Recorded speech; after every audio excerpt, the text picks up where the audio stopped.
Hello students, welcome back to my channel. இன்னைக்கு வந்து இயல் 2 திருக்குறள்ங்கற லெசன்ல இருக்க நம்ம புக் பேக் क्वेश्चन தான் பார்க்க போறோம். சோ வாங்க பார்க்கலாம். அதுல ஃபர்ஸ்ட் பாருங்க சரியான விடையை தேர்ந்தெடுத்து எழுதுகன்னு இருக்கு. அதுல ஃபர்ஸ்ட் ஒன் வேர்ட் பாருங்க டேஸ் ஒரு நாட்டின் அறநன்றுன்னு இருக்கு.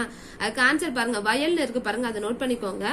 மக்கள் அனைவரும் டேஸ் ஒத்த இயல்புடையவர்கள்னு இருக்கு பாருங்க, பிறப்பால் ஒத்த இயல்புடையவர்கள். சோ இந்த பிறப்பால்னு இருக்கு பாருங்க, அதை நோட் பண்ணிக்கோங்க.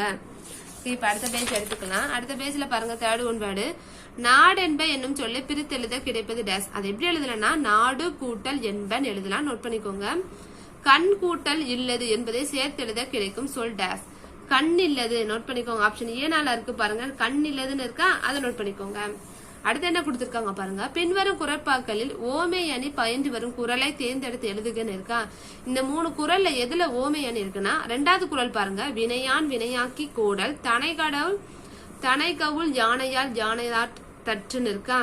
சோ இந்த ரெண்டாவது குறள்ல தான் ஓமை அணி பயின்று வந்திருக்கு. சோ இதை நோட் பண்ணிக்கோங்க. அடுத்து பாருங்க 3 குருவினா கொடுத்திருக்காங்களா. அதுல ஃபர்ஸ்ட் குருவினா பாருங்க, ஒரு செயலை செய்ய எவற்றையெல்லாம் ஆராய வேண்டும்னு கேட்டிருக்காங்க பாருங்க. இதோட ஆன்சர் பேஜ் நம்பர் 42 எடுத்து வச்சுக்கோங்க. இப்ப பாருங்க பேஜ் நம்பர் 42 எடுத்து வச்சிட்டீங்கன்னா மேல பாருங்க, மேல ஃபர்ஸ்ட் ஒரு குறள் கொடுத்திருக்காங்களா, அந்த குறளுக்கு கீழே பொருள் கொடுத்திருக்காங்க பாருங்க. வேண்டிய பொருள்னு சொல்லி ஸ்டார்ட் ஆகுது பாருங்க, அதுல இருந்து வேண்டும் சொல்லி முடியுதா, அது வரைக்கும் குருவினா ஒன்னோட ஆன்சர் நோட் பண்ணிக்கோங்க. வேண்டிய பொருள்னு சொல்லி ஸ்டார்ட் பண்ணி இங்க வேண்டும் சொல்லி முடியும், அது வரைக்கும் குருவினா ஒன்னோட ஆன்சர்.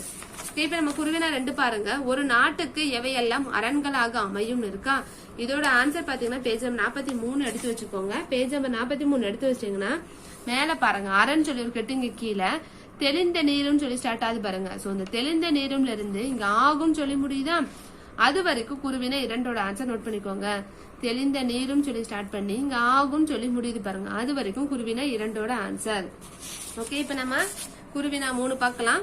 சிறந்த நாட்டின் இயல்புகளாக வள்ளுவர் கூறுவன யாவைன்னு இருக்கு பாருங்க. இதோட ஆன்சரும் பேஜ் நம்பர் 43 தான் இருக்கு. சோ ஃபர்ஸ்ட் நீங்க பேஜ் நம்பர் 43 எடுத்துட்டீங்கன்னா மேல பாருங்க 6வது குறளோட பொருளை பாருங்க, பெரிய அளவின்னு சொல்லி ஸ்டார்ட் ஆகுது பாருங்க.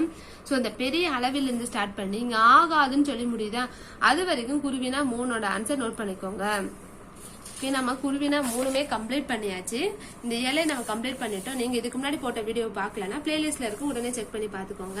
அடுத்த வீடியோல வந்து இயல் 3ஓட क्वेश्चन ஆன்சர்ஸ் எல்லாம் நம்ம பார்க்கலாம்.